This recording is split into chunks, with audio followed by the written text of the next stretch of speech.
গতকালই আমার বিয়ে হয়েছে আর আজকে দুপুরবেলা রান্নার দায়িত্ব আমার কাঁধেই উঠেছে। বিয়ের পরের দিন নতুন বউয়ের রান্না করতে হয় আর এটা নাকি আমার শ্বশুরবাড়ির নতুন নিয়ম। তার উপরে এত এত লোকের রান্নাবান্না।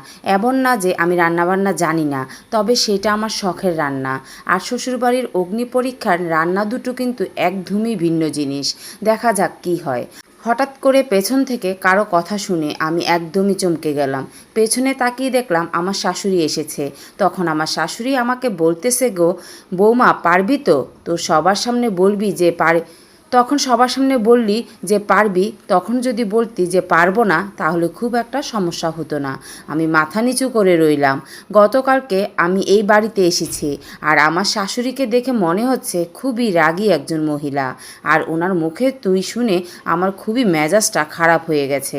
নতুন বউকে কি কেউ আনার সাথে সাথে তুই তুকারি করে? আবার এই প্রথম কথায় উনি প্রথমে রাজি ছিলেন না আমাদের বিষয়টা, তাই বলে এমন ব্যবহার উনি আমার সাথে করবে? আমার উত্তর শোনার জন্য তিনি আমার মুখের দিকে তাকিয়ে আছেন।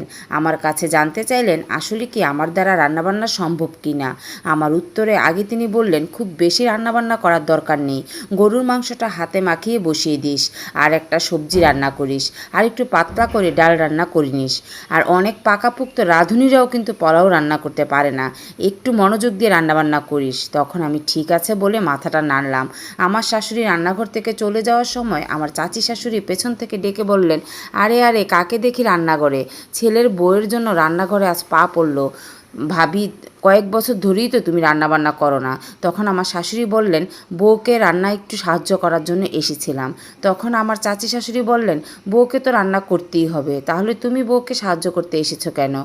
নিয়ম মানা হলো না? আমার যেদিন প্রথমে এ বাড়িতে বউ হয়ে এসেছিলাম, আমরা কি রান্না করিনি? এই নিয়ে আমার চাচি শাশুড়ি আমার শাশুড়িকে অনেক কথা বললেন। তখন আমার শাশুড়ি রেগে বললেন, কি বলবি বল? আমি তো চাইতে এসেছিলাম আমার বৌমার কাছেও কেমন চা বানায় সেটা দেখার জন্য রান্নাঘরে এসেছিলাম। এখন কি তোরা আমার উপর নজরদারি করতেছিস? আর কি বলিস, মাকে ছাড়া একলা একলা সব কাজ কিভাবে করবে? বিয়ের আগে কি এত কাজ একলা একলা কখনো করেছে? আর এত কাজ একা একা করা কি সম্ভব? নাকি আমার শাশুড়ি আরও বললেন, অতিরিক্ত কোনো কিছুই ভালো না রে, ছোট, তুই তোর ঘরে যা। আমার শাশুড়ি কথা বলে সে তার রুমে চলে গেলেন। আমি রান্নাঘর থেকে এই কথা শুনে অনেক অবাক হয়ে গেলাম। শাশুড়ি মায়ের মুখে এমন কথা শুনবো আমি কখনোই আশা করিনি। আমি তো তার মুখে তুই ডাক শুনে অনেক বিরক্ত হয়েছিলাম। আর উনি কিনা আমাকে সাহায্য করতে কিভাবে তার জায়ের সাথে কথা বলেছিলেন। কি অদ্ভুত মানুষের মন। যাই হোক, আমার যেটা মনে হলো, আমার শাশুড়ি মায়ের মুখে এসব কথা শুনে আমার চাচি শাশুড়ি একদমই সন্তুষ্ট হলেন না। আবার আমার শাশুড়ির মুখের ওপর কিছু বলতেও পারলেন না। বুঝতে পারলাম আমার শাশুড়ি এই বাড়িতে খুব দাপটি একজন মানুষ, কিংবা ওনাকে সবাই ভালোবাসে, সবাই ওনাকে অনেক বেশি সম্মান করে। আমি তখন ভাবলাম, এই শাশুড়ি মায়ের জন্য হলেও রান্নাটা আমাকে খুব ভালোভাবে করতে হবে। এমন সময় আমার শাশুড়ি আবার রান্নাঘরে আসলেন। তিনি বললেন, যেটা দরকারি কথা বলতে এসেছিলাম সেটাই বলতে ভুলে গেছি। তোমার শাড়িটা পাল্টে আসো, তা না হলে নতুন শাড়ি পুড়ে গেলে, কোনো দুর্ঘটনা ঘটে গেলে সবাই বলবে নতুন বউকে পুড়িয়ে মারার চেষ্টা করেছি। যাই হোক, 25-26 জনের রান্নাবান্না করতে পারবে তো? আমি তখন হেসে বললাম, পারবো মা। আমার মুখের দিকে তাকিয়ে তিনি মুচকি হাসলেন। তখন আমার মনে হলো ওনার হাসিটা অদ্ভুত রকমের সুন্দর। ওনার ছেলেও ঠিক ওনার মতো করে হাসেন। তারপর আমি আবার রুমে চলে আসলাম। আমার শাড়িটা পাল্টাতে এসে দেখি আমার স্বামী তখন খাটে শুয়ে আছে। তখন মিষ্টি গলায় আমাকে জিজ্ঞেস করলো আমার মাথা ব্যথা কমেছে কিনা। রাতের বেলা আমার প্রচণ্ড মাথা ব্যথা করতেছিল। আরও জিজ্ঞাসা করলো, এত লোকের রান্নাবান্না করতে পারবে তো? তখন আমি মাথা নাড়িয়ে বললাম, হ্যাঁ পারবো। তখন আমার স্বামী বলল, সহজ কোনো আইটেম থাকলে ওইটাই করে ফেলো। তখন কেমন জানি একটা ভালো লাগা ছুঁয়ে গেল আমার স্বামীর এ কথা শুনে। আমার জন্য চিন্তা করতেছে, এটাই অনেক কিছু। এমন সময় আমার শাশুড়ি মায়ের কথা মনে পড়ে গেল। ওনার সব ভালো গুণ হয়তো বা ওনার ছেলেই পেয়েছে। যাই হোক, একটা থ্রি-পিস পরে আবারও রান্নাঘরে রান্না করতে নেমে পড়লাম। পারবো বলেছিলাম, কিন্তু খুব সহজই হলো না। মাংস সিদ্ধ হয়েছে কিনা এটা দেখতে গিয়ে হাতে ছ্যাঁকা লাগলো। হাতে অসহ্য জ্বলনি শুরু হলো। এমন সময় রান্নাঘরে আমার শাশুড়ি দৌড়ে আসলো। আমার শাশুড়ি মা এসে বলল, একটু সাবধানে কাজ করতে পারলে না? এরপর আবার হাতে সেই মলম লাগিয়ে দিল। অবশেষে রান্নাবান্না শেষ হলো। এবার ডাইনিং টেবিলে সবাইকে খেতে দিলাম। আমি সব কিছু এনে টেবিলে রাখলাম। আমার শাশুড়ি মা বলল, তোমরা দেখেছো আমার ছেলের বউ কত কিছু রান্না করেছে? পোলাও রান্না করেছে, গরুর মাংস রান্না করেছে, ডিমের কোরমাও রান্না করেছে, মাছ ভাজি করেছে, ডাল রান্না করেছে, সবজি রান্না করেছে, আরও কত কিছু রান্না করেছে।